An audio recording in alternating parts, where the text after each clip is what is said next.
La historia del cristianismo por Justo González. Capítulo 3. La Iglesia de Jerusalén. Los que recibieron su palabra fueron bautizados, y se añadieron aquel día como 3000 personas. Hechos 2 versículo 41. El libro de Hechos nos da a entender que hubo desde los inicios una fuerte iglesia en Jerusalén. Sin embargo, después de sus primeros capítulos, ese mismo libro nos dice muy poco acerca de la historia de aquella comunidad original. Esto se entiende, pues el propósito del autor de Hechos no es escribir toda una historia de la iglesia, sino más bien mostrar cómo, por obra del Espíritu Santo, la nueva fe fue extendiéndose hasta llegar a la capital del imperio. El resto del Nuevo Testamento nos dice aún menos acerca de la Iglesia de Jerusalén, puesto que en este caso también la mayor parte de los libros del Nuevo Testamento trata acerca de la vida de la Iglesia en otras partes del imperio. Esto quiere decir que al intentar reconstruir la vida y la historia de aquella primera iglesia nos encontramos ante una infortunada escasez de datos. Sin embargo, leyendo cuidadosamente el Nuevo Testamento, y añadiendo algunos pormenores que nos ofrecen otros autores de los primeros siglos, podemos hacernos una idea aproximada de lo que fue aquella primera comunidad cristiana. Unidad y diversidad. Es error común entre muchas personas el de idealizar la Iglesia del Nuevo Testamento. La firmeza y elocuencia de Pedro en el día de Pentecostés nos hacen olvidar sus dudas y vacilaciones en cuanto a qué debía hacerse con los gentiles que eran añadidos a la Iglesia. Y el hecho de que los discípulos poseían todas las cosas en común frecuentemente eclipsa las dificultades que esa práctica acarreó, según puede verse en el caso de Ananías y Safira, y en la murmuración de los griegos contra los hebreos, de que las viudas de aquellos eran desatendidas en la distribución diaria. Hechos 6 versículo 1.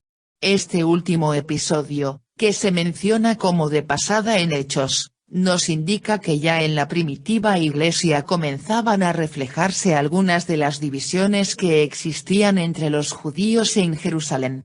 Según hemos mencionado en el capítulo anterior, durante varios siglos Palestina había estado dividida entre los judíos más puristas y aquellos de tendencias más helenizantes. Es a esto que se refiere Hechos 6 versículo 1, al hablar de los griegos y los hebreos. No se trata aquí verdaderamente de judíos y gentiles, pues todavía no había gentiles en la iglesia, según nos lo da a entender más adelante el propio libro de Hechos, sino más bien de dos grupos entre los judíos. Los hebreos eran los que todavía conservaban todas las costumbres y el idioma de sus antepasados, mientras que los griegos eran los que se mostraban más abiertos hacia las influencias del helenismo. Es posible que algunos de ellos hayan sido judíos que habían regresado a Jerusalén después de vivir en otros lugares, quizá en algunos casos por varias generaciones. En todo caso, la mayor parte de ellos llevaban nombres griegos, y es de suponerse que, además del arameo de la región, hablaban también el griego. Luego, la disputa a que se refiere Hechos es una desavenencia entre cristianos de origen judío, pero unos, por así decir, más judíos que los otros. Como resultado de este conflicto, los 12 convocaron a una asamblea que eligió a 7 personas para servir a las mesas. El sentido exacto de esta función no está del todo claro, aunque no cabe duda de que lo que los 12 tenían en mente era que los 7 se dedicarían a labores administrativas, mientras ellos seguían predicando. Pero sí hay dos cosas que resultan claras al leer todo el libro de Hechos. La primera de ellas es que los 7 eran representantes del grupo de los griegos, todos ellos tenían nombres griegos, y que el propósito de su elección era entonces darle cierta representación a ese grupo. La segunda es que desde muy temprano por lo menos algunos de los 7 se dedicaron también a la predicación y a la tarea misionera. El capítulo 7 de Hechos está dedicado a Esteban, uno de los 7 que hacía grandes prodigios y señales entre el pueblo. Hechos 6 2.8. Al leer el testimonio de Esteban ante el concilio, nos percatamos de que su actitud hacia el templo no es del todo positiva, Hechos 7 versículo 47 al 48. El concilio, que está compuesto principalmente por judíos antihelenistas, se niega a escucharle y le apedrea. Esto contrasta con el modo en que el mismo concilio había tratado a Pedro y a Juan, quienes fueron puestos en libertad después de ser azotados, Hechos 5 versículo 40. Además, es de notarse el hecho de que cuando se desató la persecución y los cristianos se vieron obligados a huir de Jerusalén, los apóstoles pudieron permanecer en la ciudad santa. Cuando Saulo sale hacia Damasco para perseguir a los cristianos que han encontrado refugio en esa ciudad, los apóstoles todavía están en Jerusalén, y al parecer Saulo no se preocupa por ello. Todo lo anterior nos lleva a concluir que los miembros del concilio y el sumo sacerdote se preocupaban más por los cristianos griegos que por los hebreos. Como hemos dicho anteriormente, tanto los unos como los otros eran de origen judío. Y no cabe duda de que los miembros del concilio veían en el cristianismo una herejía que era necesario combatir. Pero al principio esa oposición parece haber ido dirigida principalmente contra los judíos griegos que se habían hecho cristianos. Es posteriormente, en el capítulo 12 de Hechos, que la persecución se desata contra los apóstoles.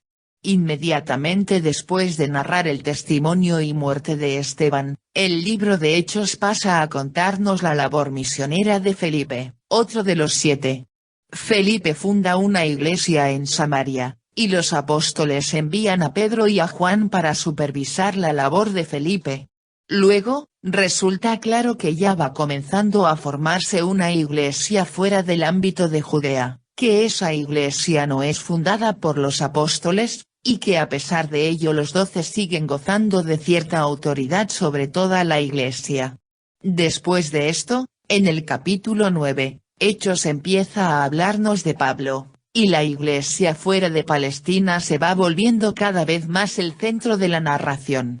Esto no ha de extrañarnos, pues lo que sucedió fue que los judíos griegos que se habían hecho cristianos sirvieron de puente a través del cual la nueva fe pasó al mundo gentil, y pronto la iglesia contó con más miembros entre los gentiles que entre los judíos. Por tanto, la mayor parte de nuestra historia tratará acerca del cristianismo entre los gentiles. Pero a pesar de ello no podemos olvidar aquella primera iglesia, de la que nos llegan solo lejanos atisbos. La vida religiosa. Los primeros cristianos no creían pertenecer a una nueva religión. Ellos habían sido judíos toda su vida, y continuaban siéndolo. Esto es cierto, no solo de Pedro y los 12, sino también de los 7, y hasta del mismo Pablo.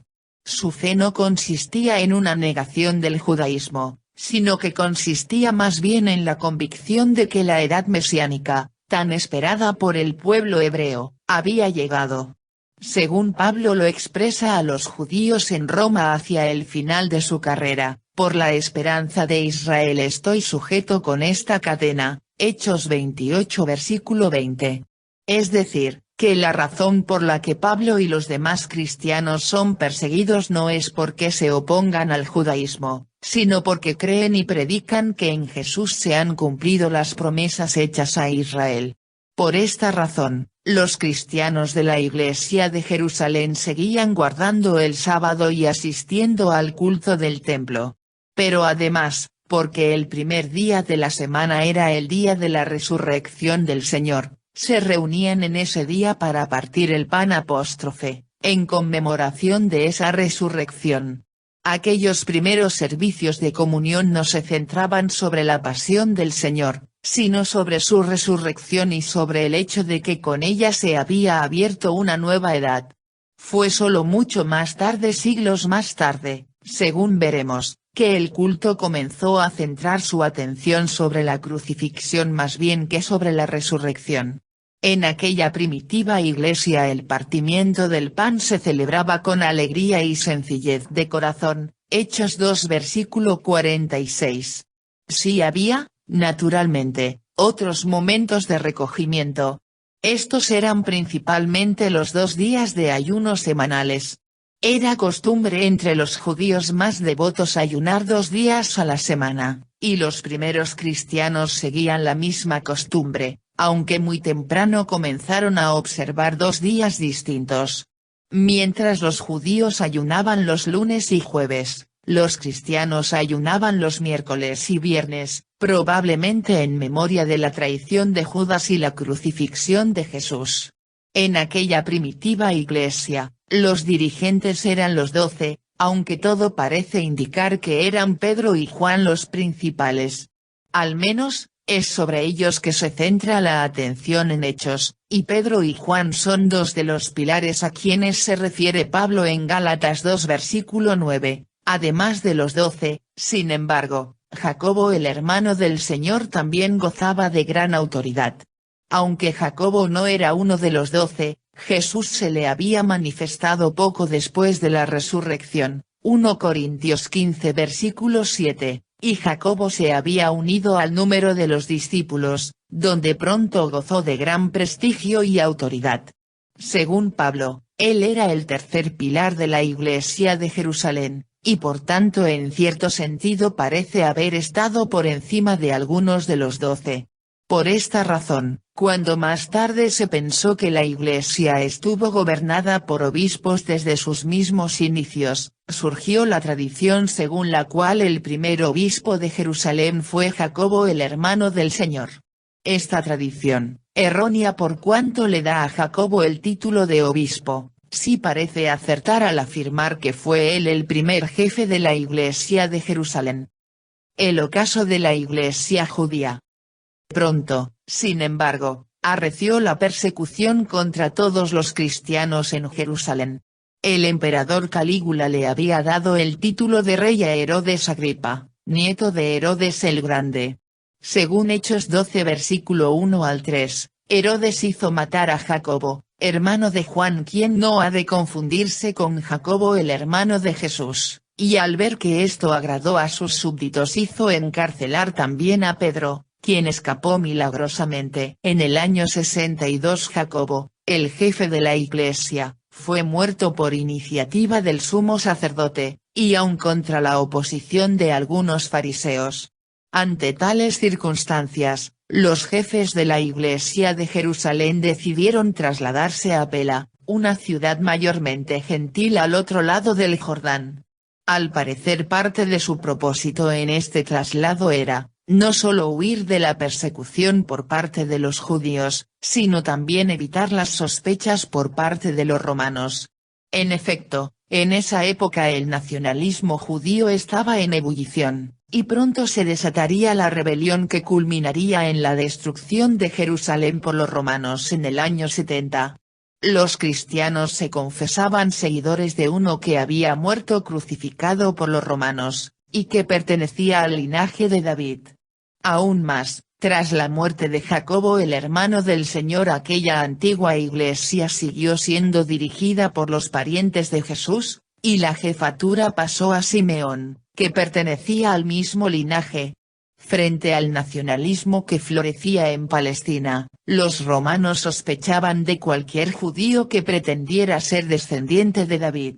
Por tanto, este movimiento judío, que seguía a un hombre condenado como malhechor, y dirigido por gentes del linaje de David, tenía que parecer sospechoso ante los ojos de los romanos.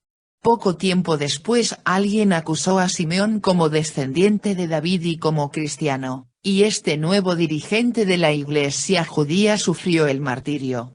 Dados los escasos datos que han sobrevivido al paso de los siglos, nos es imposible saber hasta qué punto los romanos condenaron a Simeón por cristiano, y hasta qué punto le condenaron por pretender pertenecer a la casa de David. Pero en todo caso el resultado de todo esto fue que la vieja iglesia de origen judío, rechazada tanto por judíos como por gentiles, se vio relegada cada vez más hacia regiones recónditas y desoladas.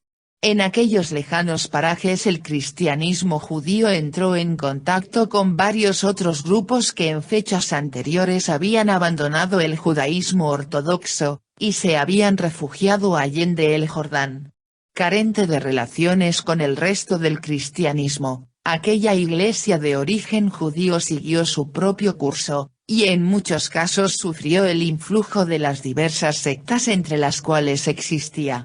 Cuando, en ocasiones posteriores, los cristianos de origen gentil nos ofrezcan algún atisbo de aquella comunidad olvidada, nos hablarán de sus herejes y de sus extrañas costumbres, pero rara vez nos ofrecerán datos de valor positivo sobre la fe y la vida de aquella iglesia que perduró por lo menos hasta el siglo V.